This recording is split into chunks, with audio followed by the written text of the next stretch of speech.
What up, what up, what up, everybody? It's your boy, DFS Up North, here with another DFS Army PGA podcast. The Dead by Noon PGA podcast. Are you ready to be dead by noon on Thursday? Follow along. I got the picks for you. Let's go.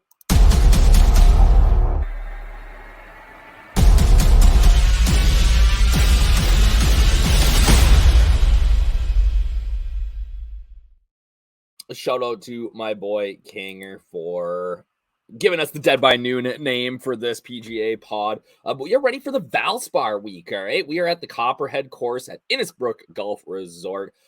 Switching sides of Florida here, heading over to the Tampa area.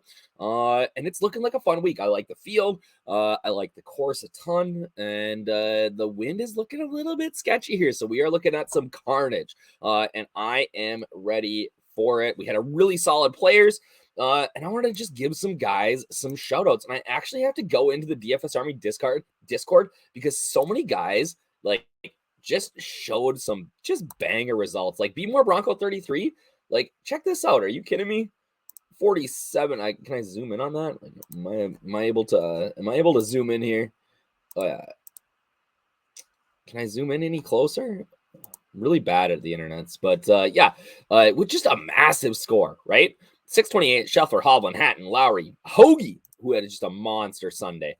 Had a great week out there. Who else we got here? Oh yeah, E-Money crushes every single week. I can't even zoom. I'm gonna open this up in the browser so we can zoom in here a little bit. We can see that he took down 7,000 in the Bev cart. 86.15, like $1,239 entries, but like look at these contests, you guys. Like, this is what you should be playing. Everybody wants to win the millie, and that's fine. But like, first out of 4, second out of 57, 13th out of 296. Like, $50. He doubled up in the millie, right? But look at what he won everywhere else. Like, those smaller contests are where it's at. We had this conversation in the Discord today about how important that is. So big shout out to my boy E-Money. He does this every single week. Teague's crushing a micro booster. Like, oh yeah, love it. Fowler, 5 out of 6, but again, smaller contest, $4.99. Like, that barely min cashes, and he crushed. My boy Kanger, who just gave us the name of this pod, right? So crushed it, 2,500. Siwoo Kim, Ricky, Justin Sub really got crushed by Zalatoris, man. Just not a great week for Willie Z. Hovland played well all around, and then you got your boy Scheffler in there crushing it. So the boys in Discord really had a nice week this week. And I like to see it. I love to see everybody winning. That's super fun. And if you are not a DFS Army VIP, you can use that code Up North. It gets you 10% off a month, or you can join one of these places and get a free month of VIP. So you want to be on No Host Advantage, you want to be on Prize Picks, use that code DFS Army. Actually, on Prize Picks, use the code Up North too, because then I get a little kickback. But otherwise, No Host Advantage, DFS Army, Owner's Box, Code Army, Underdog Fantasy, right? This site is on our the DFS Army page. I will give you guys access, or I'll link that at the bottom here so that you guys can get a free month of DFS Army VIP 2. I know. Hey, here's the deal. Here's what I need you to do. If you are like a DFS Army subscriber, VIP, you're watching this video right now, right? What I would really, really appreciate is if in the comments, A, you like this, B, you share it, but in the comments, just write Army for life, baby. Let's go. Let's get the people in here. Let them know that they are missing out on this big money by not playing this or not being a DFS Army VIP. All right, we are going to the tournament fact sheets. If you guys don't know this site, you can look it up at the bottom top here. GCSSA, the Golf Course Superintendents. They put out these sheets every single week that tell us a little bit more about the course. So I'm going to zoom in a little here so that we can hear a little bit more about the Copperhead course at Innisbrook Resort in Palm Harbor, Florida for the Valspar Championship. All right, par 71. All right, we are talking about 5 par 3s this week, all like 195 and over, which is kind of wild. But it's a little bit different, right? Yardage is 7340, stimp meter 12, green size very similar to last week. This 5,822 square feet is pretty small, so you got to be on it with your irons this week. Acres of rough. There's 74 bunkers, tons of hazards. We got the snake pit here, 16, 17, and 18. Waters in play on 9 holes. Drainage conditions are good in case you're worried. We get full real POA this week. It isn't overseed, but it's going to play like real POA. The colors are ryegrass. We got pretty much, just because of the time of year here in Florida, we got ryegrass overseed everywhere. This additional note section down here, I'm just going to zoom in on this because this is maybe the most important thing for this week. Make sure you guys can see this. All right. They have kind of tricked up this course. All right. They have made this course much, much, much harder this year than last year. And likely as a result of Sam Burns winning back-to-back and shooting -17, which is a really impressive score here. But they increased the rough length about 3/4 of an inch. So 3 inches in previous years, 3 1/4 now, right? That's a big deal. 0.75 inches is a lot to grab your club head, all right? The intermediate cut width around the greens was decreased from 72 feet to 21 feet. So what they did is you have those collars on the outside of the greens, right? Where it's like intermediate before it gets to the heavy stuff. They basically made that a third of the size, right? So they bring that 3.5 inch or 3 1/4 inch rough, 3 3/4 inch rough way closer to the greens. So it's going to be much harder to get up and down here if you miss the greens, right? The fairways are overseeded. They were not overseeded in 2021 because the event was played at the end of April, but now that we're in March, they, make this a little bit harder with that rye overseed. It's not as, you're not going to get as good of a lie in the fairway here. And then you look at the average landing area, 22 paces. That is wild, you guys. Like 22 paces, 22. That's the average landing area on this course. So you have to be accurate. Like, this is a course that demands you be very, very good tee to green. And then you get on these greens, you got to bring it, right? You got to be good. We watched who was it here a couple years ago? Patrick Reed just like made a 4, or like took him 4 strokes to get from just off the green, right, on the last hole. So you have to bring it this week on this course. Now, so they made this course tougher, right? So we're talking about a 17. Average score here is about -14 to win. I really think we're going to go down to single digits. And here's why. Because the weather, people, is not looking great. Thursday, pretty standard Florida round, right? We're talking air temperatures a little bit cooler, warms up at the end of the day, 72, 75. A little more gusty in the morning, calmer in the afternoon. But as we get to Friday and Saturday, boy, oh boy, does it look like there's going to be a little bit of carnage. We get some weather coming in Saturday afternoon that may end up causing some delays. But, we're really worried about the first 2 rounds. Is there any sort of draw advantage? Well, okay, potentially maybe a slight PM AM, but this day on Friday, guys, looks nasty with all the water, with all the, you have to get it in the fairway. You have to be in the right position here. You are going to see these guys in trouble this week. I really don't think we're going to see a ton of low scores. So yeah, no, here's a question. Like, I am not a huge believer in the wind advantage, all right, or the wave advantage, right? I think that 9 times out of 10, it evens itself out, right? I think when there's a distinct advantage, I'm looking to possibly like bump some guys that are in that PM wave or the AM wave or whatever one looks like it's going to be a little bit better. Let me know in the comments. I'm always curious about what people think. Some people like swear by it. I swear by it at the British Open or pardon me, dairy guys who are from overseas here in our DFS Army Discord, but at the Open Championship, I'm a big believer in playing whatever the wave advantage is, just playing the opposite, because it changes so often over there that you can get some massive ownership leverage by playing guys from the other side. But let me know what you guys think. It's always an intriguing conversation, and we've had some talks in the Discord about it. I'm not a huge believer in the wave advantage. I think it tends to work itself out, right? Sometimes there's a delay. Sometimes it just doesn't play the same, right? So let me know what you guys think. But the weather this week is going to be nasty. It's going to make a tough course play even tougher. All right. So if you are a DFS Army VIP, right, you get access to this research station. We talked about this last week, but I'm going to show you guys, we're going to talk a little bit about the course still, and then I'm going to show you a stat that I am super high on this week. To look at. So, I got to make a copy of this because I need to be able to sort. Again, I always make a copy of a Google Sheet. It allows you to sort it. But I'm going to show you something that I am intrigued by this week. Then we'll talk a little bit about some of the guys, where the plays are this week. We don't have ownership or anything like that yet, but it's a that's coming again. Army VIPs will get that likely tomorrow, along with my entire cheat sheet, my core 4, all of those things. So let's go over here to the tournament comparison. We are looking for the Innisbrook Copperhead course. Scrolling on down, Copperhead, Valspar, Southeast. It says Bermuda green type, right? But we know that because this is just a little bit, hasn't been updated for the change in the schedule. But it is going to play with POA this week. All right.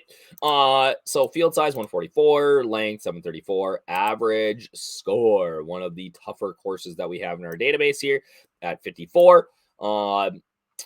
Showdown points really low, 27.5. People just do not score that well here.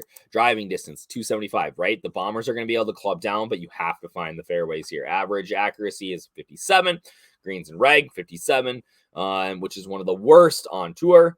I think we have only 65. What's the worst? Let's scroll down here. I got to find 65. Do I only have 64 in here? Let me sort Z to A. Yeah, it's the worst one in our database. The only other course we have in here is Shinnecock Hills. So one of the worst in the field, which is kind of crazy to think about. For greens and reg, not a lot of eagles here, even though we are, we have multiple par 5s. Birdies per round 2.8. So prize picks, people, you are betting the unders on these. Bogeys per round 3.26. Lots of bogeys, decent amount of doubles. Fairway strokes per round, you got to, just because you have to find the fairways here, right? You see this number a little bit better than average, right? Rough strokes per round, 3.8. Sand strokes per round, not a ton of, actually there's a decent amount, 2.6. 27 putts per round. We are looking at lots of these longer approach shots, right? The beauty of this course is that it forces you to find the fairway, and then you have to have these long irons into the green. So 175 to 200, you actually can probably, there's some sites that look at approach ranges like that, and it's kind of a tricky stat. It's a little bit noisy, but it is something that you could look at this week if you were interested. But okay, I wanted to look at two things. Okay. Field rank tracker. All right. So this is what we look at when we say, okay, what percentage of the field do people beat on average here, right? And how many rounds are we talking about? So interesting to see that JT obviously is the highest priced guy in the field. On average over his last 10, he's beaten 82% of the field. Justin Suh, though, is second, right? And we're talking about 1914. That's like a decent number of stats. So if you don't necessarily want to look at like recent form, you look at the results. Like this is a good place that we have that you can kind of see. All right, where are maybe some value guys here? So like a guy like Benny On, sneakily been playing really good. Taylor Moore, sneakily been playing really good. And we have a decent number of rounds on him. If we go to 15, what does it look like? Is there any difference here? We have the snap. We got the snap. We killed it. Let's see if it brings me back to it. But Taylor Moore, guy that I'm really high on. Okay. Is it going to bring me to field rank? Yeah, there we go. Okay. And resorting by, let's go by last 15, sort Z to A. Ryan Gerard, right? We know that we only have 3 rounds of data on him. Played well the other week. But guys like Eric Cole, who's been hot. Dylan Wu, sneaky 68% recently, right? Jordan Spieth. Justin Rose has been playing some good golf. So this is kind of a good, like, hey, who's playing good golf now? Then if we want to look even like a little bit further, right, we can see long-term, guys that, a guy like Matt Fitzpatrick pops back up to the top. So if you want to bank a little bit more on that long-term form, and that he's going to bounce back here, I don't hate that at all. And then, you got to kind of look at too, hey, who's playing in the toughest fields here? And that's Thomas, Spieth, Fitzy, Fleetwood, right?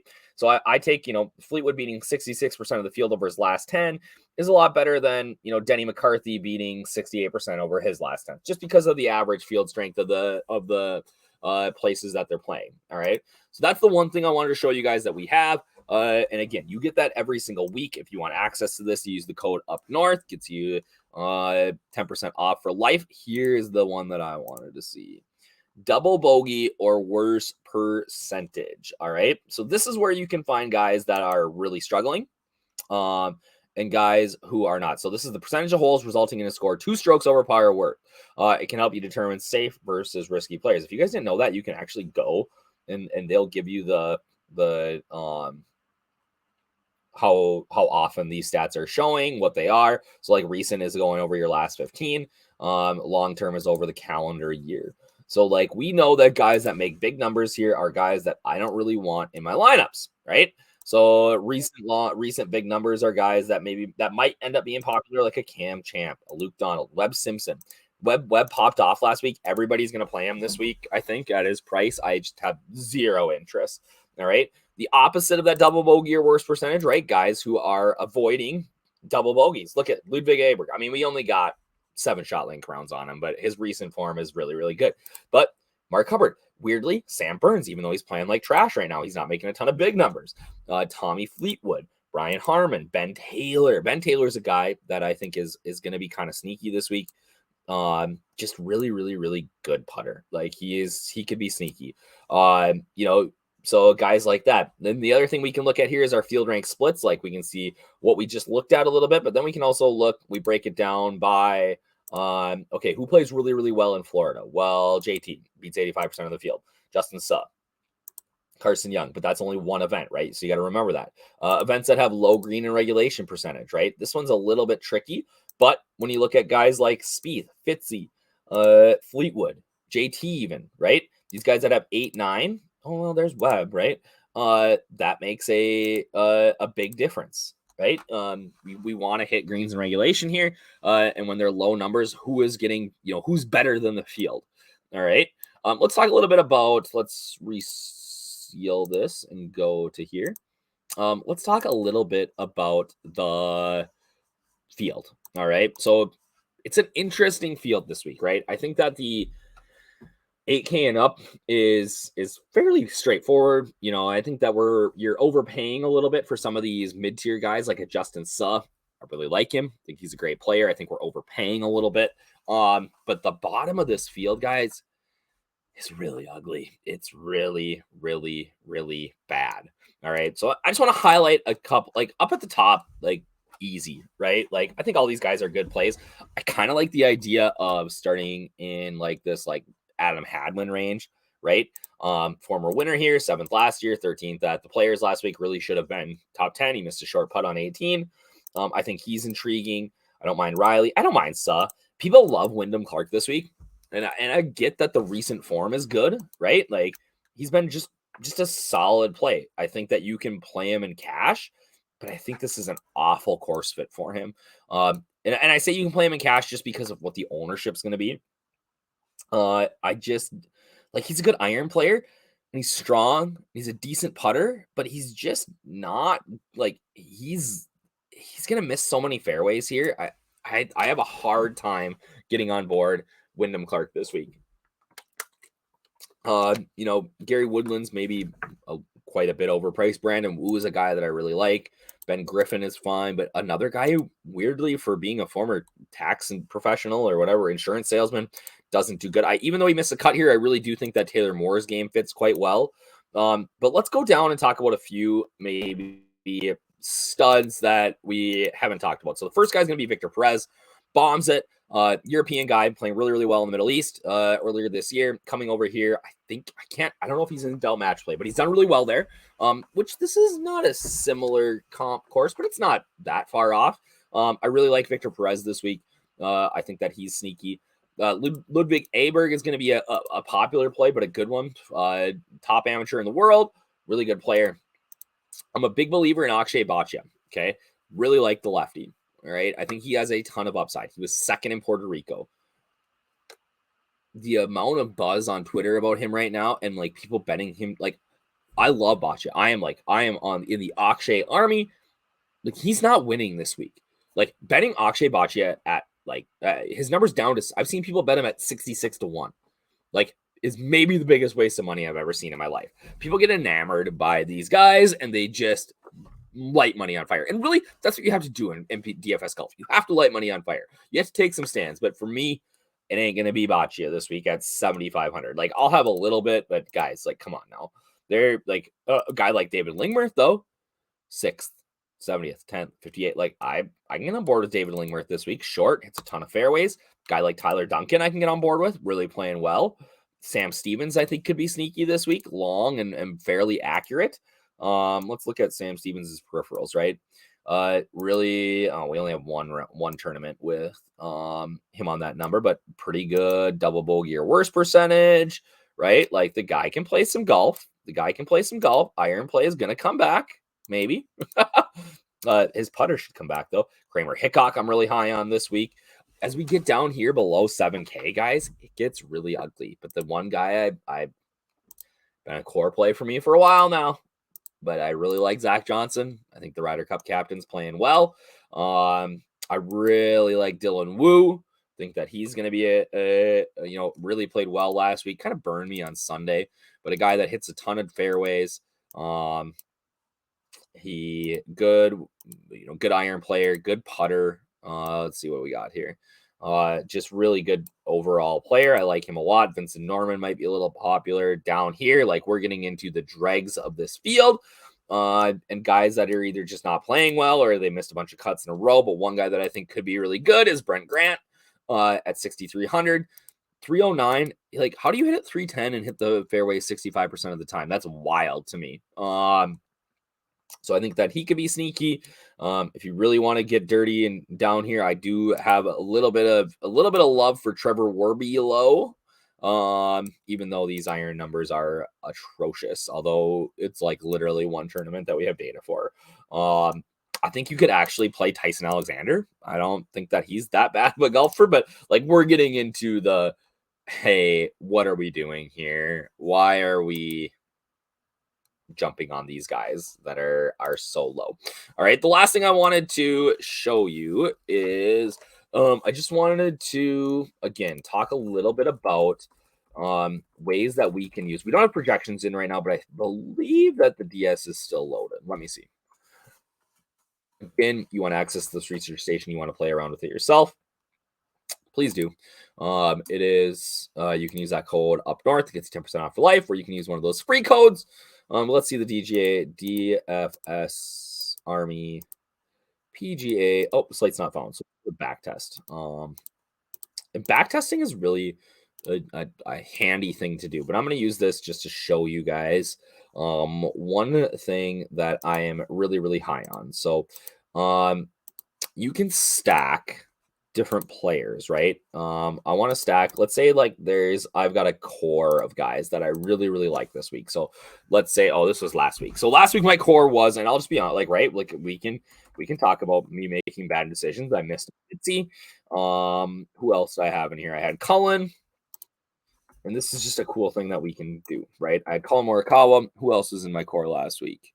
Oh man, can I go to my cheat sheets and see the other historical ones? Cheat sheet archive, Players Championship. We can go to it.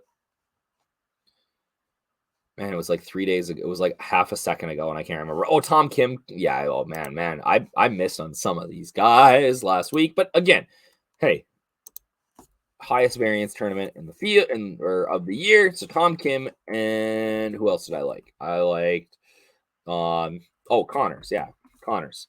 In all of my lineups. So I want two. So what I'm going to say here is I want between 2 and 4 of these guys in all of my lineups. Let's give Scotty a like because he won. Let's give Patrick Cantlay backdoor top 10er. And let's just run this and I can show you kind of what it looks like, right? We'll just play 20 lineups. Optimize. And what it'll show you guys, right, is that it'll show you when those guys hopped into your, or you can see, like, right, that I'm going to be way overweight on some of these guys and way underweight on some of them. So I didn't love Tom Kim, right? So it's only giving me him in 10%. But we can look through lineups and I can say, okay, who do I got? I got Connors and Oh, it didn't show. It didn't give me him. Do I have? Oh, nope. Oh, I didn't even add the rule, you guys. Duh. Now we can do it. I'm an idiot. So it'll show. There we go. So I got Thomas and Tom Kim and Corey Connors in the same lineup, or Corey Connors and Tom Kim. I've got. You should see your core guys up here having most of your ownership, right? And you can see, Connors, Tom Kim, right? It's giving me all sorts of these lineups. I'm gonna click here and say I need. And what it didn't do is it's not giving me any Matt Fitzpatrick. All right. Didn't love it, any Matt Fitzpatrick. So what I can do is to ensure that I get a little bit more of him, I'm going to adore him. That's going to increase his projection, and now watch what happens. And this is a good way to taking a stand on some of these guys and making sure that you're going, I got 90% Matt. And so, hey, I don't want 90% Matt Fitzpatrick. I can set an exposure max at like 60 and it'll get me back, right? But again, one of the most unique optimizers that we have, or that is out there. And I am a really big fan of our projections are some of the best in the industry. But one way that you can use the tools that we have here to crush and try to take down a tournament, like some of these guys in the Discord last week. Again, big shout out to these guys, right? Like Be More Bronco. Like, are you kidding me with this lineup? Like, the guy crushed. He should have entered it in the middle. He would have won like 100K. E-money, 7K. And again, it's about building lineups for the contest that you are in, right? This guy won $500. Fowler, he's been crushing all week or the last couple of weeks, and he had a missed cut. Like, are you kidding me? He doesn't play Keegs, Chalk City, and he's probably looking at a big takedown here for probably, I don't know, a smaller contest, probably 2,000 and for first, right? Kanger been close the last few weeks, just can't quite take him down. But again, 2,500 helps the bankroll, right? And again, some of these are a little bit higher contests or higher entry contests, but that is how you have to play. So big shout out to those guys. Again, I will have more content out this week. I'll have my cheat sheet out likely tomorrow night with 4-day tiers, showdown, right? I'll have all that stuff out for you guys. I will have a prize picks video. I might do a no host advantage video this week too, because I like them. I'm dabbling in rainmakers where me and a couple of guys in the Discord are talking about it. We'll maybe have some content out for that. I don't know if we'll have content, but we'll have stuff out for that. But yeah, it's big week, Valspar. We got the match play next week. You're gonna want to tune in because I have the most controversial take that has been a proven winner that nobody else feels the need to adopt. And I'm proved right every year at the match play. I have to dig up the Twitter receipts.